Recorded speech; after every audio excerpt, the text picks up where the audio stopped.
guys, nag-crave nga pala kami ng sukiyaki beef eh. Parang masarap kaya pag-aaraw tayo magluto niyan. Tingnan natin kung masarap. Yan. Niwa-hiwa ko pa yung mga baka na yan, maninipis na nahiwa. Pinaputol-putol ko pa yan guys para mabilis siyang maano. Yan. Hiniwa-hiwa pa yan. Tapos toast tayo ng bawang. Pag mapula na, atin ang itatabihan. Tapos kisahin natin yung baka, ilagay natin sa kawali para maano yung mga tubig niya at saka yung mantika niya, di ba?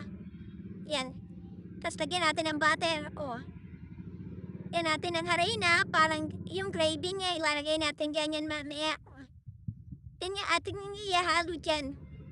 First time ko nga lang pala itong gagawin, guys. Titingnan natin kung ano lasa ng ating luto, di ba? Yan.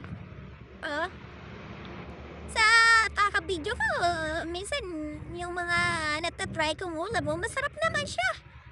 Basta nag-trip kami, pambili o di go for the good tayo dyan, guys. Yan, ilagay natin yung bata. Masyado yatang marami, no? Parang maliit yung kawali. Yan yung bawang. Diba? Toasted na bawang yan.